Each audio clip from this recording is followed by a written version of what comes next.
Good evening. The time is 7:01. This meeting of the regular meeting of the East Lyme Planning Commission is now in session. I'd like to introduce Peter Lynch, Ernie Covino. My name is Brian Shook.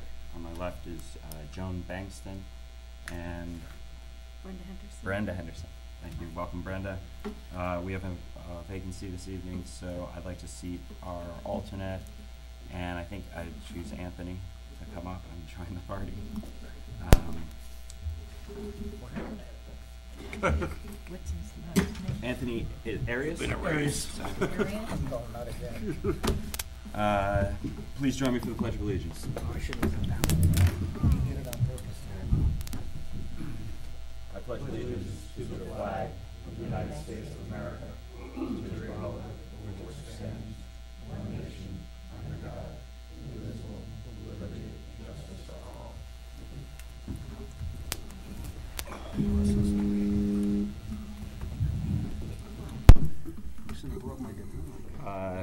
First thing I'd like to do is additions to the agenda.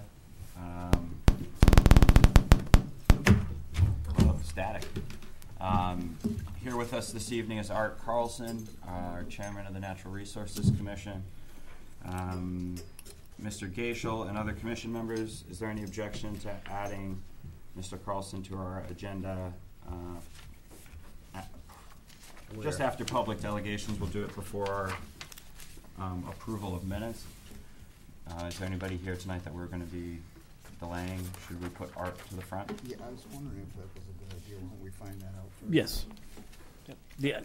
Yeah, you should do the public delegation. Okay, without further objection, I'd like to add Mr. Carlson to our agenda. The first thing I'd like to do is call for public delegations.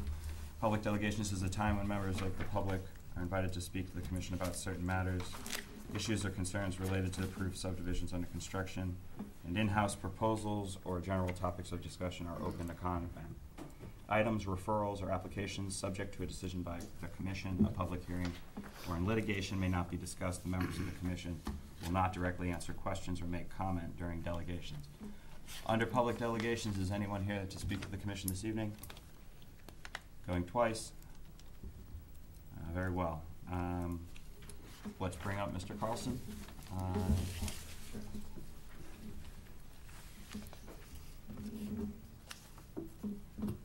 And by way of introduction, I'd just like to say Art and I have had several long discussions about the land use in our town, current events, and also kind of the long arc of where we're coming from over the last generation and where we are anticipating going. So without further ado, welcome Mr. Carlson. Yeah, what I'd like to do is basically cover in as short a time as possible of the last roughly 5 or 6 years of work we've been doing. And I'll start and I'll go relatively fast to the open space plan that we developed for the town, which is part of the plan of conservation and development. We've updated it with some minor changes. In the last year, as a result of that open space plan, we started to address some questions that came up during the formation of the plan, and we'll see how it developed. And the issue ended up focusing on what are the long-term ways that we can enhance the protection of our drinking water supply, our public drinking water supply. That became issue number one. In a word, we chose to put in a public drinking water supply 40-something years ago, and we also chose to live over it. That's a bad combination in principle. Most people have a drinking supply over there and they live over there. But we put them together.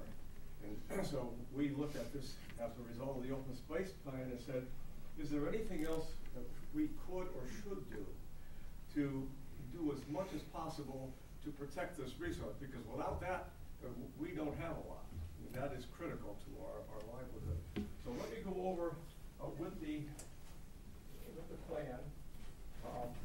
Some of you have seen this before, up to the point of getting continuing education credits. I might add, it's seen it so many times. But for those of you who have to bring us all up to speed, let me show you the first. Now, like guess you can always see this, and I'll point out the essence of this. This is the first mapping that we did of our town, and the question always arises at this stage, do we have enough open space in town? If I went around the room, I would get a yes and a no, and a yes and a no, and a yes and a no. And then I would ask people, what's a yes, how many, and they wouldn't know the number, and I'd say how much is too much, and they wouldn't know the number. So I wanted to investigate that, a little bit. So what we did was, we painted green every lot 10 acres or more that had one building or no buildings. What you see when you drive through the town in the summertime. And what you also assume is open space, because it's green and there's nothing there. Turns out, and what we called that, by the way, was perceived open space. That's a new, not many people call open space perceived open space, but that's one of our dilemmas. We perceive that we have something, and in fact, it's not there. And let me define open space. By the way, if you Google it, you'll get 10,000 different answers for open space. We chose the following. If the public has control over it and they can walk in anytime they want, that's open space. In that sense, well, if we have perceived open space, it looks like 60% of the town is green. Okay? That's perceived, and that's why I guess people would say we have too much of it. Frankly, we didn't know what we had. What we ended up doing then was using our definition of you can walk on it and the town has some control, or the public has control of it. And it turns out that 17% is open space where you can actually walk on it and we have control over its future. Okay? And what's interesting what shows through is this town has no history, or certainly no long history, of preserving open space. Because of the 17%, the vast majority is Niantic State Forest, which the town had nothing to do with. Another large piece is Rocky Neck State Park, which the town had nothing to do with. Oswegatchie Hills, the town had something to do with it, but very little of their money went into that. So we're not working with an organization that's used to preserving and conserving and spending for it.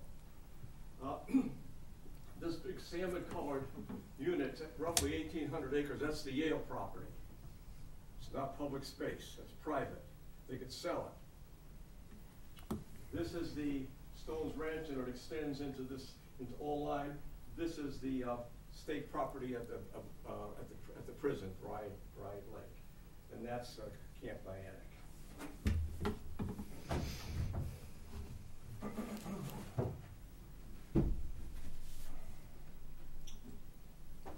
And so we finally put up an existing open space with public access. I'm talking about this because there's a tie-in. You're going to see the tie-in between, believe it or not, the amount of open space and the quality of your water protection, the volume of water you have and the quality of it. Okay, you're going to see the direct connection. And by the way, we didn't start out that way. We started out looking at land and then put the factors together and said, oh, isn't this an interesting, complex problem? Here's State Forest, Oswegatchie Hills, Rocky Neck. And what we used to call open space, by the way, this is, what is that development? The orchards. What? The orchards? Orchards. And if you can see those little green spots on there, that used to be open space. I mean, that's how we defined it. So builder, developer, and then you'd have quarter-acre lots scattered all over the place, which did nobody any good except the guy who lived next to the quarter-acre spot. But it didn't do, from a water protection, from a protecting of agricultural resources, it did absolutely nothing. Okay?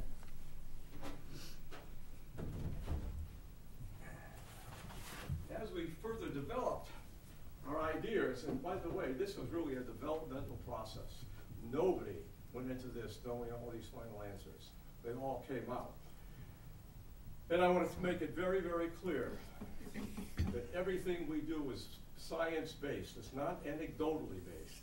If it's anecdotes, there are facts to back it up. Okay? It's a science discussion.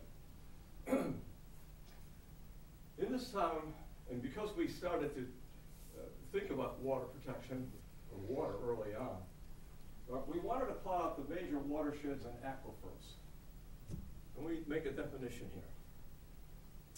Watershed is a geological entity, say this dark green, which means that every drop of water that lands in that green it stays in that green and goes south and enters into the ocean.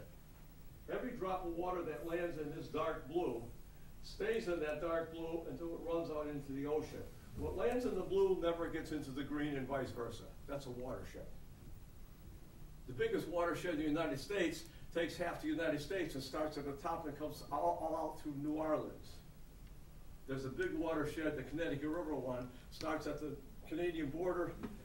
It's about 80 miles wide and comes down by the Connecticut River, which is how the water exits to the ocean. This is I-95. This is the Boston Post Road. There are 4 major watersheds. I don't even want to talk aquifers. I'll find that in a minute. This dark purple is the 4 Mile River watershed. We call this the Bride Brook watershed. That's the purple. The green is the Patagonia. Light green is the Latimer's Brook. And Niantic River, well, this dark purple is the Niantic River Basin. Make sure I'm going to talk about, we bought some land in the Niantic River Basin, and I'm going to discuss the reasons why we bought it, why we should buy it also. We draw our water, our public water supply comes out of the Patagonia watershed and the Bride Brook watershed. Our water supply is beneath the surface. It's not a reservoir. It's an aquifer. An aquifer is simply underground sand and gravel deposits that are saturated. They become, and they were created during the last ice age. As the glacier went south, it scoured everything down to the bedrock. Doesn't scour bedrock, it scours everything else. And then as it melts, it deposits all the stuff that it's scoured. And so these, in fact, it's very beneficial. These deposits of sand and gravel fill up and it's like a sponge. And that's our reservoir system. Now there's benefits to that. First off, you don't have any water evaporation. You know, a regular reservoir, about 25% of the water evaporates. If you didn't drink a drop, you'd lose 25%. If you have a bad spill in the surface water, you have a chance of draining the whole thing. You know, you could open the locks and drain it. Conversely, with the aquifer, there's no evaporation. On the other hand, if you contaminate it, it stays contaminated for years. Not days, not weeks, not months, years. Because the water moves at a rate anywhere from an inch to a foot a day. Well, you know, if you're 2 miles up, that's 10,000 feet. That's a lot of days.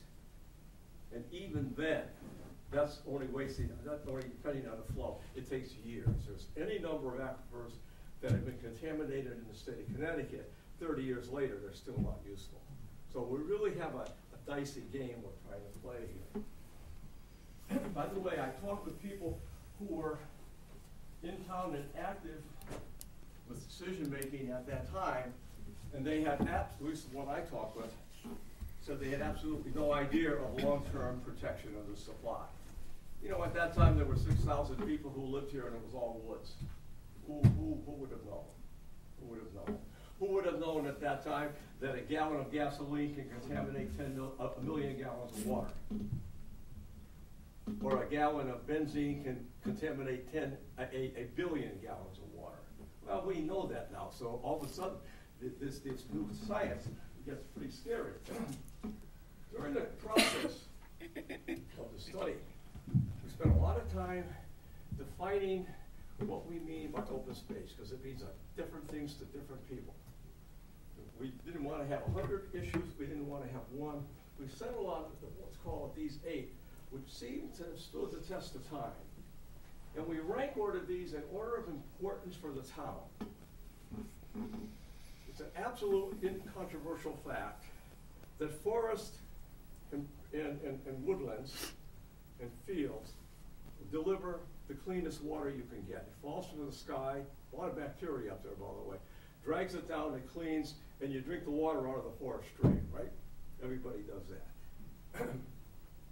So what we ended up saying, the value of open space to this town has a lot of, we changed the word characteristics, by the way, to attributes. Attributes are positive. Characteristics could be bad. Yeah. Attributes, it's all positive. The first one is open space provides clean drinking water, period. Period. As you, and I'm going to talk in a minute, what happens as you build out, what are the consequences? The second thing, if we have public open space, the public has access to streams, lakes, Long Island Sound. There's not a lot of public access. By the way, a beautiful story, Rocky Neck. Very few people know how Rocky Neck came about. 1929, that was owned privately. That was a fish place. But they decided to sell it. It came on the market for $250,000. 8 people, that's 4 twice, 8 people, Connecticut Forest and Park Association, which is a 125-year-old organization in the state of Connecticut, concluded that there's not enough saltwater access in 1929 for the public in the state of Connecticut. So they approached the state and they said, for $250,000, you should buy this. The state agreed, said we could never raise the money in time to consummate this deal. These guys put the money together, $250,000, depression, bought it, and when the state raised the money, they sold it back for $250,000. I just like it. It's a wonderful philanthropic, public-spirited process. And now you have Rocky Neck State Park. Okay. The third attribute, agricultural lands. We have some good agricultural lands in town. It was an obvious one. Why wouldn't you want to grow hay or vegetables instead of importing it? We had a farmer's discussion, an agricultural discussion maybe 3-4 years ago. There were 72 people turned out because they're interested in agriculture. And every one of them wanted more land to rent so that they could grow hay and vegetables. 50,000 horses in Connecticut, which I don't believe, by the way, but there's 50,000, and that's where the hay would go. Active and passive recreation. You need places to walk, play ball, bird watch, do nothing. And you know, that's part of the physical and mental health aspects of open space. Why do you walk? Why do you bird watch? And it also increases the value of your property. If you happen to live next to open space, it's valued about 10% more. Okay. Forest blocks and greenways. You could sum up this. A parcel of 100 acres is worth a whale of a lot more, just intuitively, than 100 one-acre things scattered all over town. Or 200 half-acres scattered all over town. You get the point. Okay. This it's very interesting when you look at animal density on these things. A hawk simply can't survive on an 1/8 acre. It's not possible. Okay. But it's not just fuzzy, warm things. There's a whole bunch of natural cycling, like the cleansing of water, where you need big forest blocks. This one I had originally written down here, rocks and ledges, and I just said, you know what? We called it aesthetics and beauty. Actually, it was just plain nice. There are nice ledges, it's just nice to look at, to drive by. It has no other intrinsic value other than it's as pleasant as the view when you look out Long Island Sound. It's the moral equivalent. Culture and historical. Preserve the land, buildings, fields, etc. of early times, which show in a living way our history as a people. That's pretty self-evident. Yet you would be quite amazed at the number of people who fight that tooth and nail. Okay? But I suspect that everybody understands that the town is better off with the Thomas Lee House and the Smith Harris House and the Samuel Smith House. If you don't believe that, you take a tour, then you will come to believe that. It's quite easy. And finally, biodiversity. And the very nature of biodiversity requires open space. I have to tell you, it was humorous now, and then at the time, I gave this pitch the first time, and I almost got shot, figuratively speaking, because I put biodiversity last, and the point was, don't I know that the world needs this, and so it should be tops. I said, well, if we own the only 2 last homing pigeons, I would agree with you, but short of that, in this town, we need drinking water best of most of all. In fact, there's a hierarchy here, and that's what this was our guess at how you could quantitatively say this is more important than this is more important. And if you do it and start at the bottom and work your way up, you'll end up with the same kind of thing. So those are attributes that we talk about. Now let's talk about impacts on these attributes. The first, this is 2000, so well we actually have a new map, it's 2015, 12, 10, whatever, but it hasn't changed a heck of a lot. But what you see here is, basically here's the issue. Let's picture the virgin forest or the virgin field. And by the way, there's no value judgments put on this. You're not evil for building a house. What we're trying to do is show what the impact of that is and how you can make it worse or less. If you put that house down, and you put a paved driveway in, well now the water that used to fall on those two surfaces it's not absorbed into the soil. It runs off. That may not have the chance to absorb. It runs off into a street, the street's paved, runs down the street, runs into a catch basin. And guess what? It's in Long Island Sound before it had a chance to sink into our aquifer, right? Okay. Good studies, early 1990s. Let's take any watershed, and if you cover that roughly 10% with impermeable surfaces, there is a measurable degradation in the quality of the water. Doesn't mean if you drink you drop dead, but it's not as clean. It hasn't been cleaned because of all the man-made things that you put on it, okay? As you go up to, now what happens is, as you increase the impermeable surface, the rain is the same. It runs off faster, less sinks in, so you have increased flooding and lower aquifer levels. So you're heading in the wrong direction, okay? What this ends up showing is kind of what you expect, that south of 95 there's more asphalt and more houses. Okay.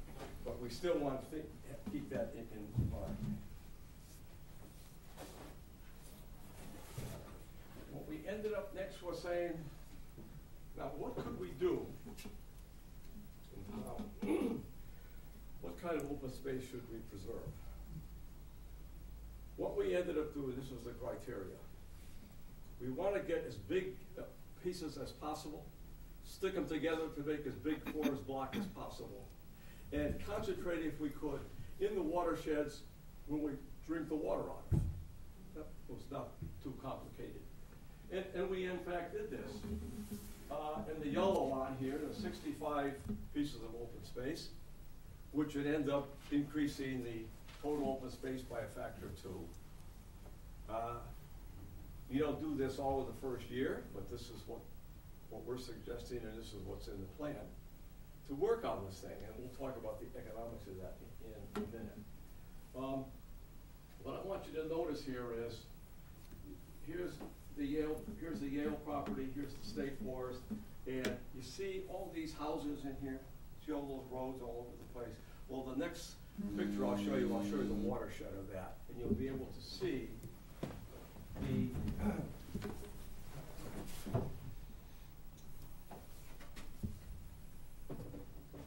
I'm going to have to, well, let me talk about this next.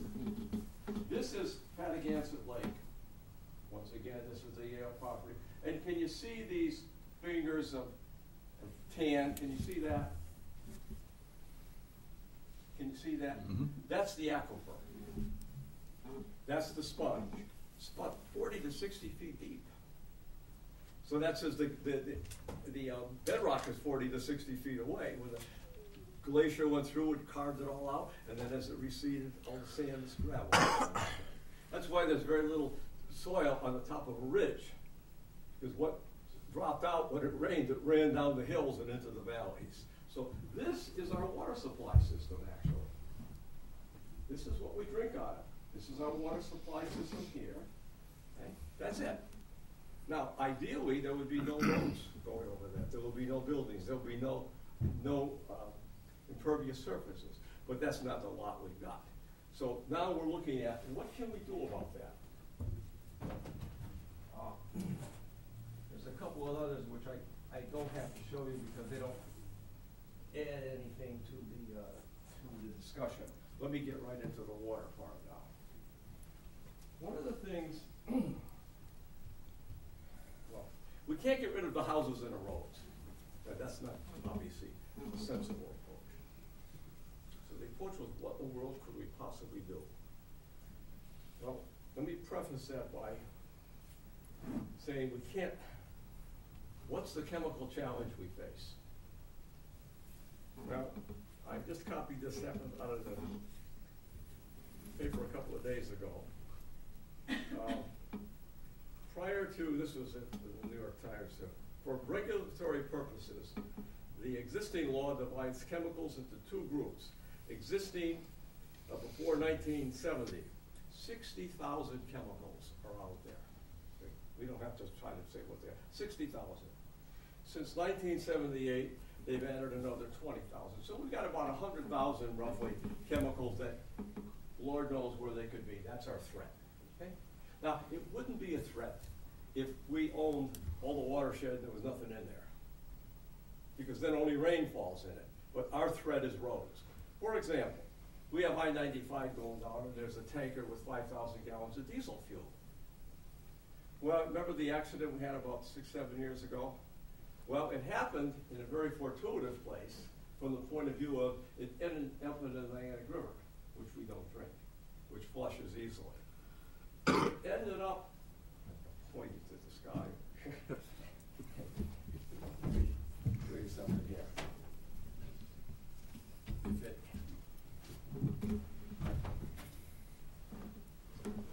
If it ended up, here's 95, if it ended up in this green north of here, all this, that aquifer would have been gone. We would lose about roughly a third of the water. If it happened right here, well, all a good part of the Bright Brook is gone. Maybe 3/4 of that is gone. So that's that's a catastrophic threat.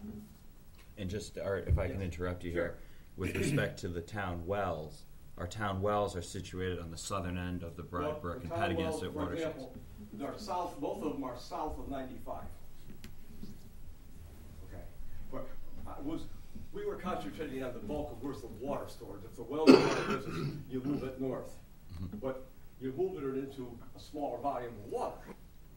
Right. Okay. It's a good time to bring up, well, we have a pipeline to New London. Yeah, well, that depends on how much water we send to New London.